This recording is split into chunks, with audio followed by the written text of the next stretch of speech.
When his partner was framed, this police K-9 dog saved the day. Officer Jack was betrayed by those he trusted most, framed for a crime that could cost him everything. But with Hunter, his loyal K-9 partner, by his side, the fight for truth became a relentless battle. In a race against time, Jack sprinted through the woods with Hunter by his side. The K-9's ears twitched, and his nose led the way. Jack gripped his radio and whispered, "Suspect on the run. Moving east. Hunter's got the scent." Moments later, Hunter barked sharply, signaling they had found the hiding man. Jack moved in, cuffing the suspect swiftly. "You're done running," Jack said firmly. "Another mission completed. Another job well done." Jack glanced at Hunter and gave him a pat. "Good boy," he said softly. Hunter wagged his tail proudly. Hours later, Jack walked into the police station with Hunter. He expected praise, or at least a nod from his boss, Captain Wallace. Instead, Wallace stood stiffly, his face dark and unreadable. Jack frowned. Something felt off. Wallace spoke, his voice cold and sharp. "Jack, we need to talk. Now." Jack followed Wallace into his office. The door closed with a heavy thud. Jack's heartbeat quickened. Wallace handed Jack a tablet and pressed play on a video. "What is this about?" Jack asked, confused. Then he saw the footage. The video showed a man wearing a police jacket near the scene of a robbery. The man's face wasn't visible, but the timestamp matched when the robbery had occurred. Jack blinked in shock as the man in the video walked past the security camera. He wore a jacket like Jack's, and even his build was similar. "That's not me," Jack said quickly, his voice steady but tight. "I wasn't there." Wallace crossed his arms and gave him a hard stare. "The evidence says otherwise. Someone took classified items from the evidence locker and sold them. Your badge number was used to access the area. Now this video shows you, or someone who looks like you, at the scene." Jack's mind raced. This didn't make any sense. He had been out on the mission with Hunter the entire time. He hadn't been near the station during the robbery. "You know me," Jack said, looking directly into Wallace's eyes. "I didn't do this. I was chasing a suspect in the woods all night." But Wallace shook his head. "The internal inquiry has already started. Until it's over, you're suspended. You'll need to surrender your badge, your gun, and Hunter." Hunter, sensing the tension, stood protectively beside Jack. The dog growled softly when two officers stepped forward. Jack raised a hand to calm Hunter. "You can't take him," Jack said, his voice low with warning. "Hunter's not just a dog. He's my partner." One of the officers hesitated, glancing nervously at Hunter's bared teeth. Wallace sighed. "It's procedure, Jack. You know that. Until you're cleared, you can't work with Hunter." Hunter refused to move. Jack knelt beside him, scratching behind his ears. "Easy, buddy. It's okay." But it wasn't okay. Hunter knew it. Jack knew it. Jack stood and faced Wallace. "If you want him, you'll have to drag him out yourself. He won't leave me willingly." Wallace hesitated. After a long pause, he sighed again. "Take the night to sort things out. But understand this, Jack. If you're guilty, you'll lose more than your badge. You'll lose your freedom. You could face prison." Jack's stomach churned. The station, a place he had called home for years, suddenly felt hostile. Colleagues he had trusted turned away from him as he walked past. Some whispered. Others just stared. "Jack," a voice called softly. It was Officer Maria, one of the few people Jack truly trusted. She caught up to him in the parking lot. "You know I don't believe this, right?" "Thanks, Maria," Jack said, his voice strained. "But the department does. Someone's framing me. I need to prove it." Maria nodded. "I'll do what I can from the inside. But be careful. Whoever did this planned it well. They've got access to evidence and surveillance." Jack placed a hand on her shoulder. "I appreciate it, but I can't wait around and hope the truth comes out. I need to take action." Hunter barked softly, as if agreeing. Jack glanced down at him and gave a small smile. "We'll figure this out, won't we, boy?" Maria looked at Hunter. "He won't let anyone separate you two. Loyal as ever." Jack's expression hardened. "That loyalty is going to save my life. I just hope it's enough to clear my name." With a nod of understanding, Maria stepped back. Jack climbed into his truck, Hunter jumping into the passenger seat. As they drove away, Jack's thoughts raced. Who could be behind this? And why? He had no enemies, at least none that he knew of. But someone had gone to great lengths to ruin him. Hunter rested his head on Jack's leg, sensing his distress. Jack stroked his fur absently. "We'll figure it out," he murmured. "One clue at a time."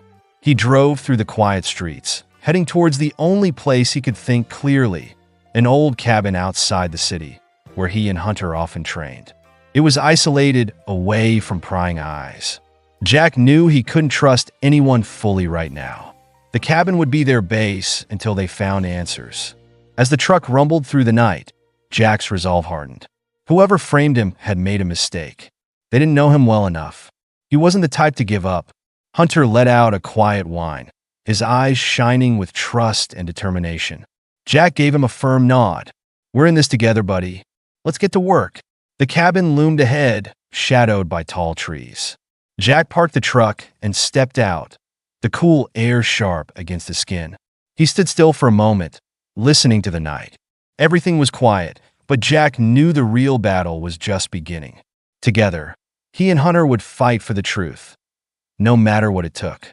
As Jack and Hunter prepare for their search, Jack starts digging into past cases and enemies, hoping to find clues to who could be setting him up. The tension builds as time runs out, and the department tightens its investigation. Hunter's instincts and loyalty become key as the duo uncovers a dangerous secret hidden within the force itself.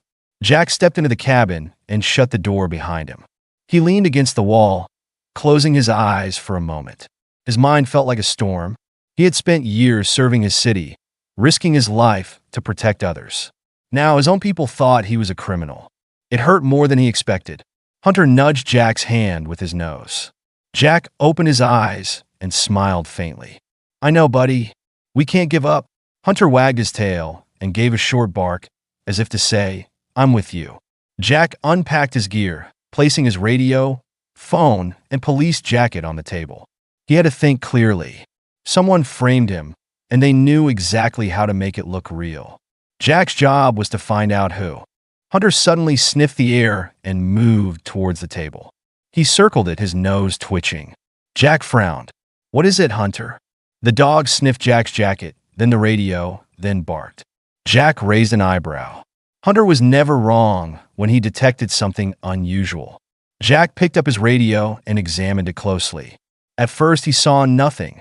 Then he noticed a tiny bump near the antenna. His stomach dropped. It wasn't part of the radio. It was a small black device, no bigger than a coin. A tracker, Jack muttered under his breath.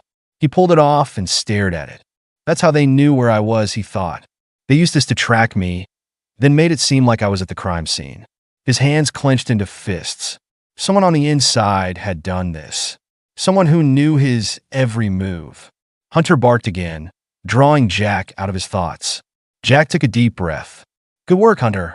You found their trick. Now it's our turn to fight back." Jack tossed the tracker into a jar, sealing it tight. If the people who framed him thought they could track him anymore, they were wrong. He looked down at Hunter. "We gotta move fast. If they're this smart, they'll know we're onto them soon." Hunter's ears perked up. He ran to the door and waited for Jack. Okay, let's go," Jack said, grabbing his gear. They drove for miles, heading towards a place Jack knew would have answers. It was an old junkyard on the edge of the city. It used to be a meeting spot for gangs. Jack had busted a few drug deals there years ago. He had a gut feeling that whoever framed him had connections to that world. Jack parked the truck a short distance away and approached on foot. The junkyard was quiet except for the distant creak of metal and the occasional sound of wind rattling loose scrap. Jack crouched behind a pile of old cars, scanning the area. Hunter stayed low, moving silently beside him. Voices broke the silence. Jack froze and listened. "I'm telling you, we shouldn't have taken it this far," a man said angrily. "Framing a cop like Jack? That's dangerous. If he finds out, he won't," another voice interrupted. "We got everything under control. We had the tracker on him, didn't we? We know where he's been every second. And with the evidence hidden, no one will believe him." Jack's pulse quickened. He peeked through a gap between the cars. Two men stood near an old shipping container. He recognized one of them, Officer Reed. They had worked together before. Jack's jaw tightened. Reed was part of this? The other man, a tall, thin figure in plain clothes, spoke again. The gang paid us well to get rid of that evidence. And the deal isn't done yet. If we slip up now, they'll come after us. So, stay quiet and follow orders. Reed nodded nervously. Fine, but where's the rest of the stash? I need to make sure it's still safe. The tall man smirked. Relax. It's at the old warehouse by the docks. No one's going to find it. Jack's mind raced. The warehouse by the docks. He knew the place. It was abandoned years ago. If the hidden evidence was there, it could prove his innocence. Hunter growled softly, sensing the tension. Jack gently placed a hand on his head. Quiet, boy, he whispered. They couldn't afford to be spotted. The men turned and began walking away. Jack stayed hidden, waiting until their footsteps faded. He exhaled slowly, his thoughts racing. Now he had a lead. He knew where the evidence was, but he had to move fast. If the gang or Reed found out he was onto them, they'd destroy it. Jack looked at Hunter. We got a shot at this. We can clear my name, but we've got to stay sharp. Hunter barked softly in agreement. They slipped out of the junkyard under the cover of darkness. Jack's truck roared to life, and they sped off towards the docks. His hands tightened on the steering wheel. He thought about his friends at the station, Maria, Wallace, even the officers who now doubted him. He had to do this, not just for himself, but to prove to everyone that he wasn't the man in that video. Hunter leaned against Jack's arm, his presence steady and comforting. Jack gave him a quick pat. I don't know what I'd do without you, buddy. You always come through. The lights of the city blurred past as Jack drove into the night. His mind was focused, his heart pounding with a mix of fear and hope. They were close now. He could feel it. Jack and Hunter reached the warehouse, but danger lurks inside. They face a deadly encounter with the gang, and Jack must rely on Hunter's skills and his own instincts to survive and secure the evidence. Jack crouched low as he slipped through a broken side door of the warehouse. Hunter moved silently beside him, his ears twitching at every sound. The place was dark and smelled of rust and oil. Faint voices echoed in the distance. Jack signaled for Hunter to stay alert. They crept deeper into the building, weaving through rows of abandoned crates and broken machinery. Jack's pulse pounded in his ears. He knew they had to move quickly. If the gang found them before they found the evidence, it was over. Hunter suddenly stopped and sniffed the air. His head tilted, and he growled softly. Jack followed his gaze to a metal door at the end of the hall. It was partially hidden behind a stack of old tires. Good boy, Jack whispered. Jack carefully pushed the door open. Inside, his flashlight beam swept over shelves stacked with stolen goods, cash, weapons, and boxes labeled with police case numbers. In the corner, he saw what he had been hoping for, a locked steel cabinet. Hunter sniffed the base of it, then barked quietly. Jack knelt beside the cabinet and pulled out a small tool from his pocket.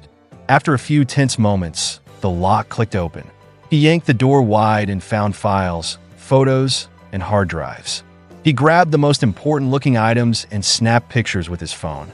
Among the evidence was a security tape labeled with the date of the robbery. This is it, Jack muttered, his voice filled with both relief and urgency. But before he could take more, Hunter tensed and growled low in his throat. Jack turned off his flashlight and pressed himself against the wall. Footsteps echoed down the hall, growing louder. Hurry up, a voice barked. The boss wants to check on the stash. He's worried about the cop. Jack cursed under his breath. He glanced at Hunter and whispered, We've got company. Stay close. They moved quickly but quietly, slipping out the back of the storage room. Jack knew the gang would find the open cabinet soon. He had to get out before they raised the alarm. They didn't make it far. Two men turned a corner and spotted them. Hey, it's him, one of them shouted. Run, Jack yelled. He and Hunter bolted down the hall. Gunshots rang out, the sound bouncing off the walls. Jack ducked behind a large crate, his heart pounding. Hunter barked and lunged at one of the men who came too close. The man screamed as Hunter bit down on his arm. Jack sprang into action, knocking the second man to the ground with a swift punch. Let's go, Hunter, Jack shouted. The dog released the man and sprinted after Jack. They raced through the maze of hallways, the sound of heavy boots following close behind. Jack's mind raced. He had to think fast. He couldn't afford to get caught. He spotted a fire escape ahead and yanked open the door. Cold night air hit his face as they stumbled onto a metal staircase. Jack could hear more men shouting inside the building. They weren't far behind. He and Hunter climbed down the stairs as fast as they could. When they reached the ground, Jack heard the screech of tires. A black SUV pulled up, blocking their path. Two armed men jumped out. Jack froze for a second, calculating his next move. Hunter growled, standing protectively in front of him. One of the men raised his weapon. "Don't move, Jack. You're done." Jack shook his head, anger boiling inside him. "You framed me. You think I'll just give up now?" Before the man could respond, Hunter lunged at him, knocking him to the ground. The gun clattered away. Jack tackled the second man, landing a solid punch to his jaw. The man staggered and fell. "Come on," Jack called to Hunter. They ran again, heading towards the city streets. Behind them, more cars arrived. Jack's lungs burned as he sprinted through alleyways, his mind focused on one thing: escape. The chase continued through dark, twisting streets. Jack could hear sirens in the distance. He didn't know if they were friends or enemies, and he couldn't risk finding out. Hunter stayed close, his breath steady despite the pace. Finally, they reached an old overpass. Jack ducked into the shadows beneath it, pulling Hunter with him. They waited in silence as cars sped past overhead. Jack pressed a hand to his chest, trying to slow his breathing. Hunter leaned against him, his warm body a steady presence in the cold night. Jack scratched behind his ears. "You saved me back there, buddy. I don't know how you do it, but you always come through." Hunter wagged his tail, his eyes shining with trust and loyalty. For a moment, Jack allowed himself to feel the weight of everything. The fear, the anger, the heartbreak of being betrayed. It all hit him at once. But he wasn't alone. Hunter was with him, and that gave him strength. Jack glanced at his phone. The pictures and recordings were safe. He had proof now, enough to bring the whole operation down. He just needed to get it to someone he could trust. He took a deep breath and stood. "We finally have proof, Hunter. It's time to finish this." Hunter barked softly in agreement. Together, they stepped out from the shadows, ready to face whatever came next. The fight wasn't over, but Jack knew one thing for sure. They were going to win. Jack and Hunter contact Maria and plan their next move. With the evidence in hand, they must outsmart the corrupt officers and gang members who are now hunting them, leading to a tense showdown where truth and justice prevail. Jack stepped into the police station just before sunrise. The lobby was quiet, with only a few officers on duty. He tightened his grip on the evidence bag and strode towards the front desk. Hunter walked beside him, calm but alert. The desk officer, a young man Jack didn't recognize, looked up in surprise. "Jack, you're not supposed to be here." "I need to see Chief Wallace," Jack said firmly. "Now!" The officer hesitated, but Jack's determined expression left no room for argument. He picked up the phone and made the call. Moments later, Wallace's voice echoed down the hall. "Jack, what's going on?" Wallace asked as he approached, his face a mix of confusion and caution. "I have proof," Jack said, holding up the evidence. "Proof that I was framed. You need to see this." Wallace frowned, but gestured for Jack to follow him. They walked to the chief's office in silence. Once inside, Jack placed the files, photos, and recordings on the desk. He connected his phone to a monitor and played the security footage. It showed the gang members and Officer Reed discussing the setup, as well as the location of the stolen evidence. Wallace's eyes widened as he watched. His jaw clenched, and he leaned forward, his attention fully on the screen. When the video ended, he sat back in his chair and exhaled slowly. "This changes everything," Wallace said quietly. He looked at Jack with a mixture of regret and respect. "I can't believe Reed was involved. And the gang, they've been running operations right under our noses." Jack crossed his arms. "Now you see why I've been fighting so hard. I wasn't at that crime scene. Someone used me as a scapegoat. I lost my job, my reputation, everything. Wallace nodded. You're right. You didn't deserve this. He picked up his phone and made a series of calls. Within minutes, officers were dispatched to arrest Reed and other suspects. The gang's hideout would be raided before they had a chance to cover their tracks. As the news spread, officers began gathering in the station. Some looked at Jack with shame and guilt, while others murmured in surprise. Maria rushed over, relief flooding her face. Jack, she called out. You did it. Jack smiled tiredly. I couldn't have done it without Hunter. He glanced down at his partner, who wagged his tail proudly. Maria knelt beside Hunter and gave him a gentle pat. You really are a hero, aren't you?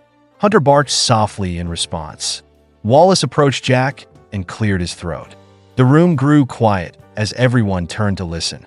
Ladies and gentlemen, Wallace began, we owe Jack a huge apology.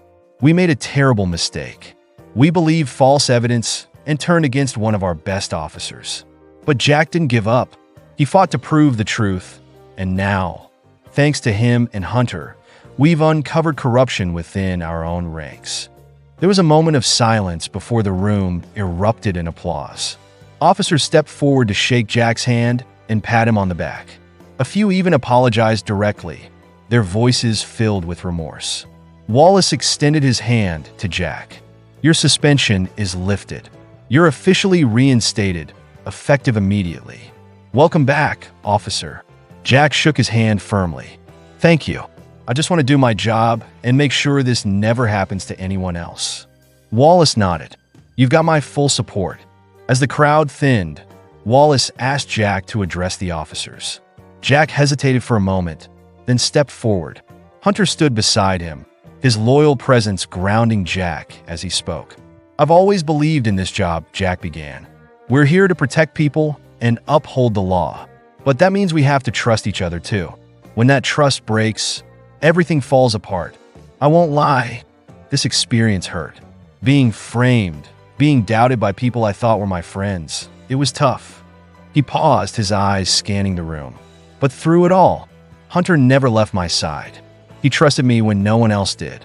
His loyalty and courage kept me going. That's what partnership means.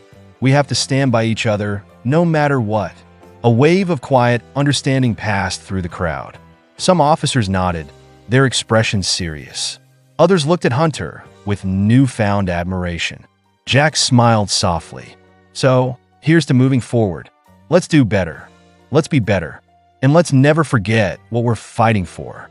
The room erupted in cheers and applause once again. Jack stepped down, feeling a sense of closure and hope. Maria approached him with a grin.